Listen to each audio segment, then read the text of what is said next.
Hi, ArcfieldWeather.com meteorologist Paul Dorian here on Wednesday morning, October the 9th.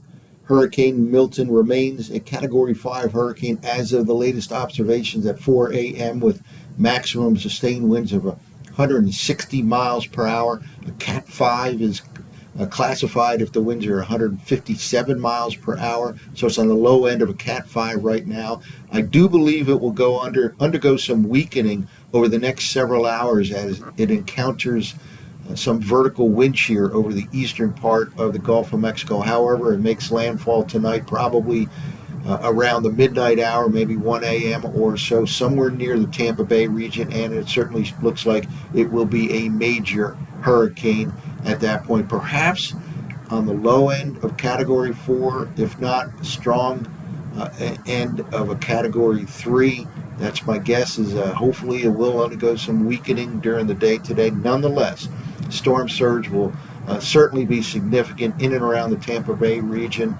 If it ends up making landfall a little bit south of Tampa Bay, that would bring the worst of the storm surge just to the south of there, places like Sarasota, for example. We're talking about 10 to 15 feet as a possible peak storm surge later on tonight into the morning hours on Thursday. We'll go through a lot of these maps over the next several minutes from NOAA's National Hurricane Center. This is the latest infrared imagery loop, a colorized image loop here. And you can see the eye right in this area right here. And it's becoming a little bit more diffuse as the last several frames roll in here.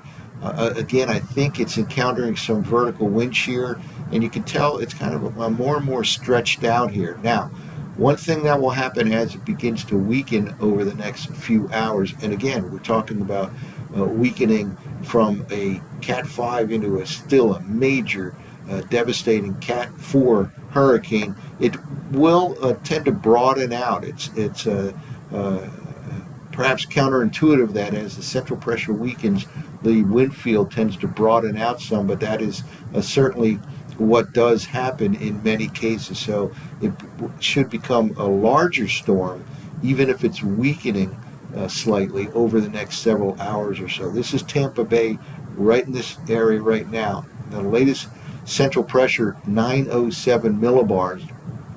It's 26.78 inches. If you take a look at your home barometer, see how low that is. Again, maximum sustained winds in that low end of the Category 5 classification, 160 miles per hour sustained winds right now. It is moving to the northeast currently at 14 miles per hour.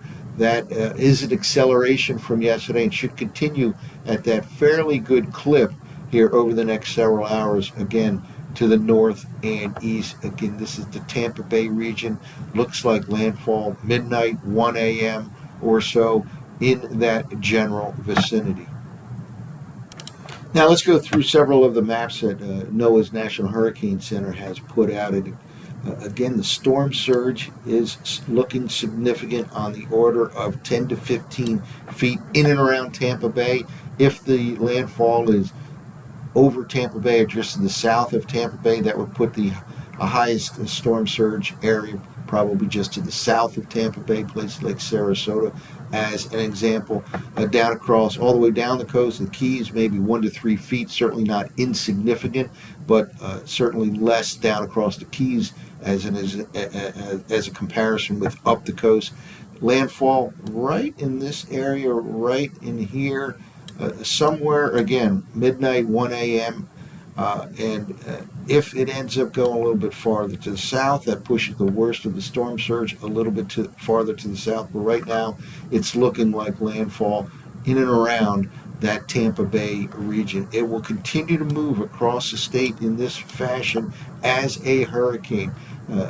Pretty much no doubt in my mind that it reaches the east coast of Florida still as a hurricane, perhaps Category 1, but nonetheless, it crosses the state, has a big impact, place like Orlando and then Titusville as a hurricane, and then finally Thursday afternoon exits the eastern coast of Florida, spills out over the warm waters of the southwestern Atlantic Ocean. Here's the latest official storm track as produced by NOAA's National Hurricane Center, again, remains a major hurricane, which is Category 3 or higher, until landfall.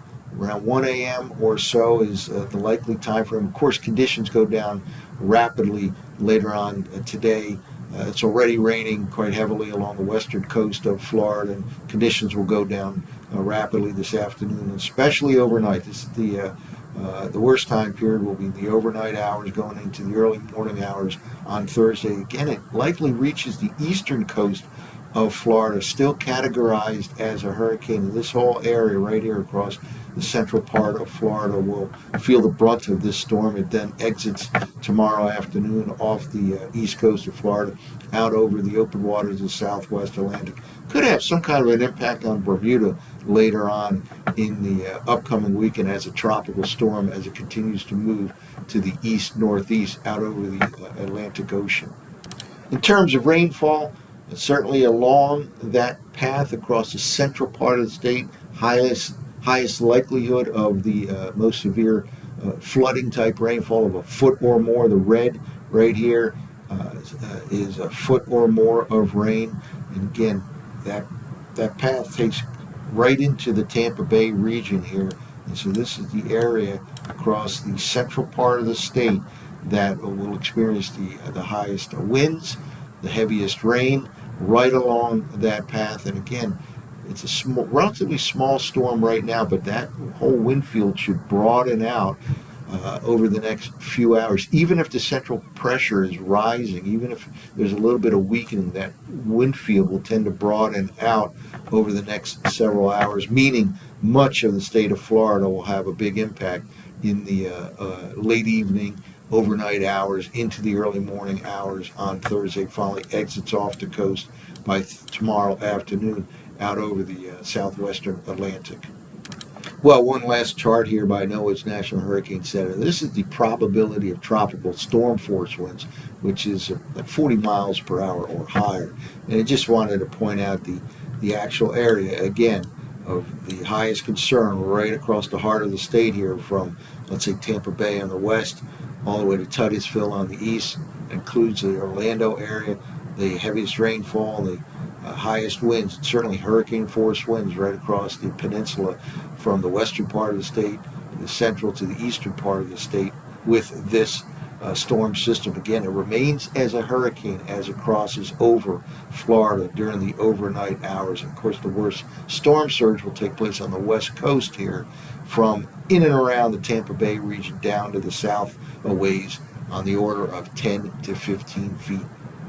Well, let's wrap up by taking a look at the 0Z run of the GFS, and most models tend to agree with a midnight or 1 a.m. landfall in and around the Tampa Bay region, whether it's right over Tampa Bay or just to the south or even just to the north, remains to be seen, but it certainly looks like it'll make landfall as a major hurricane, I believe, perhaps a low-end Category 4, perhaps a high-end Category 3 at landfall. Again, midnight, 1 a.m. hour.